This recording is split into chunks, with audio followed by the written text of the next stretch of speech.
Medicamentos orales usados en oftalmología. Pues de manera de introducción en oftalmología, los medicamentos orales complementan las terapias tópicas y quirúrgicas en el manejo de diversas patologías, y el uso de los mismos tipos de medicamentos pues tiende a ser clave en condiciones que requieren manejo sistémico, como en el caso de las infecciones graves, inflamaciones severas y enfermedades degenerativas. En este caso, pues la presentación actual explora los principales medicamentos orales utilizados, las interacciones farmacológicas que pues es importante tomar en consideración, y algunos avances o algunos medicamentos orales recientes que se están investigando en uso o se están investigando para el uso en el caso del tratamiento del glaucoma. Y el primer grupo a explorar en este caso pues, son los medicamentos antiinflamatorios, y dentro de los medicamentos antiinflamatorios pues, tenemos dos tipos de grupos. El primero pues, sería los corticoides orales, el cual pues, principalmente en oftalmología tenemos que utilizar en casos de enfermedades que pueden provocar una cascada inflamatoria importante, como en el caso de las uveitis, las colitis retiniales y las neuritis ópticas. Algunos ejemplos de medicamentos importantes a tomar en consideración dentro de este grupo, pues la prednisona, la metilprednisolona y la dexametasona. Y el mecanismo de acción para el uso de estos medicamentos pues es de que estos disminuyen el proceso de inflamación al inhibir la liberación de mediadores proinflamatorios, como en el caso de las prostaglandinas y los leucotrienos. Algunos efectos secundarios importantes a tomar en consideración cuando se utilizan o se recetan estos medicamentos están la hiperglucemia, hipertensión, osteoporosis y el que aumenten la susceptibilidad a infecciones a algunos tipos de pacientes.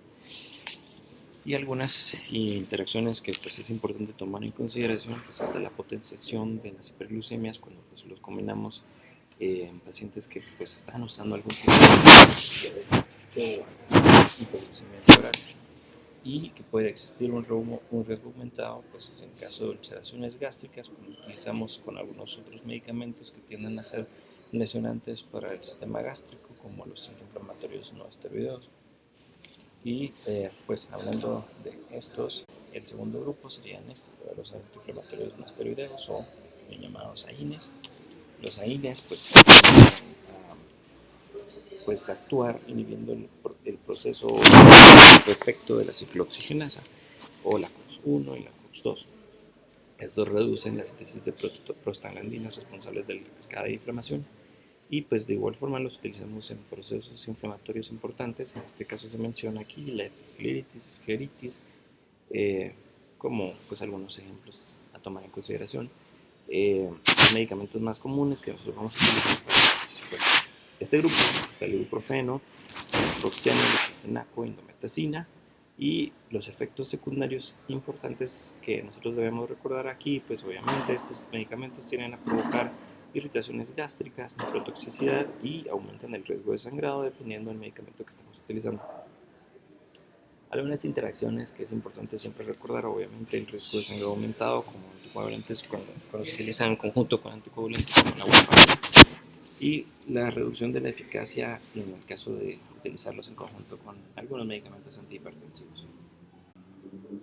Pasamos luego a los antimicrobianos sistémicos, que pues podemos tener varios grupos. En este caso, el primero de los grupos importantes, obviamente los antibióticos, que usualmente los antibióticos orales no los tendemos a utilizar tanto en oftalmología, a excepto de que tengamos un proceso infeccioso importante, que no pueden manejarse únicamente con medicamentos tópicos, ¿verdad? Las indicaciones en este caso se mencionan las endoftalmitis, celulitis orbitarias, infecciones conjuntivales graves, que siempre son como las indicaciones más importantes, ¿verdad?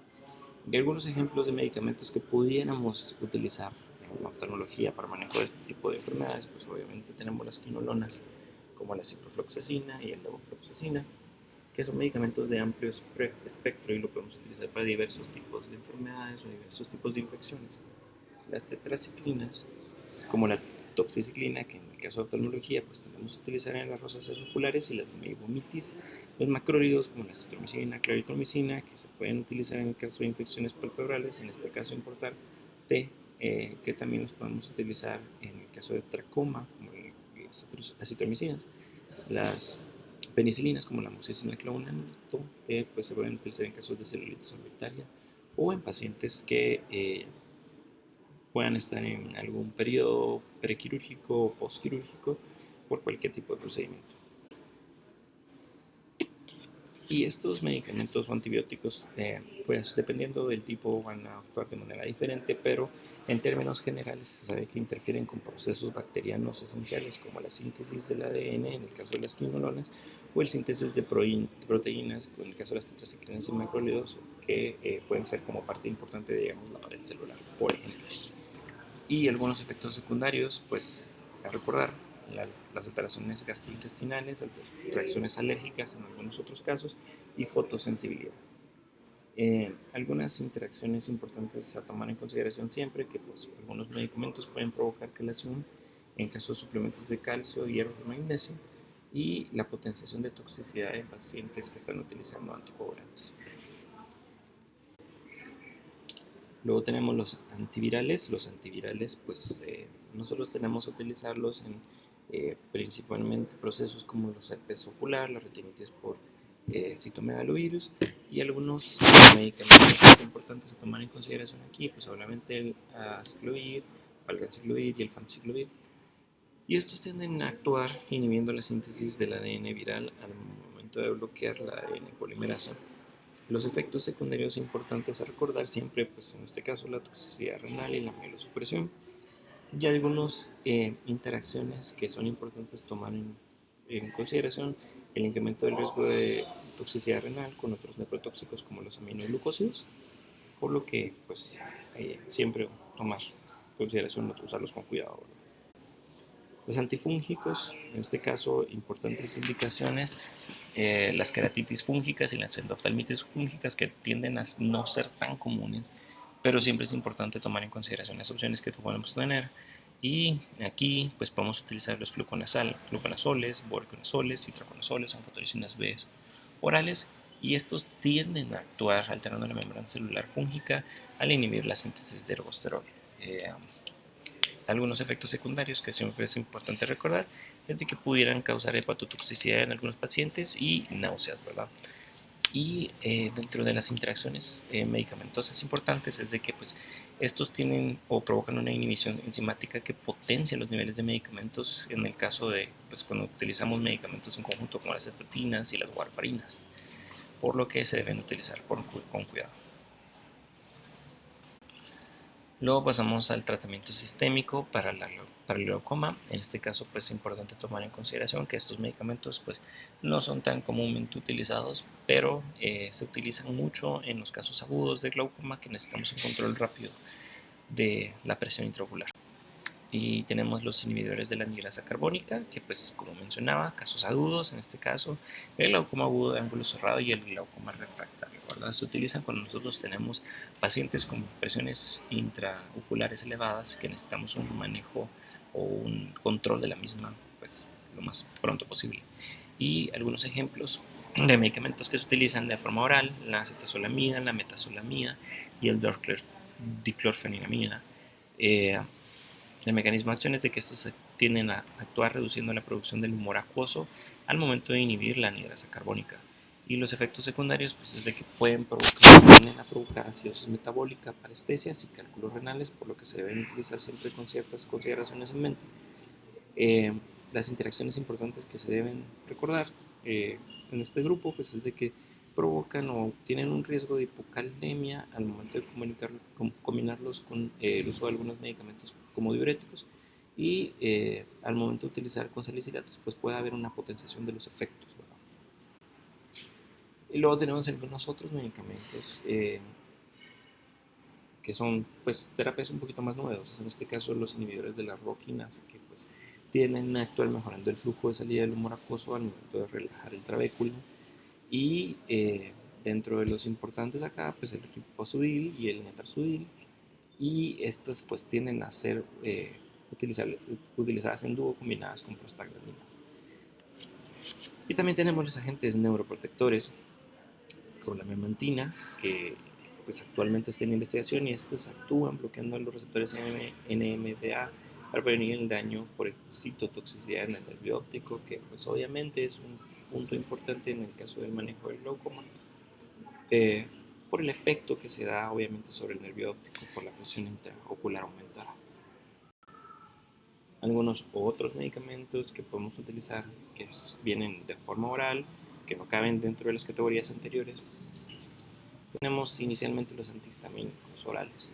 Y los antihistamínicos orales son importantes porque obviamente nosotros manejamos procesos inflamatorios o alérgicos que son pues, o pueden provocar prurito importante.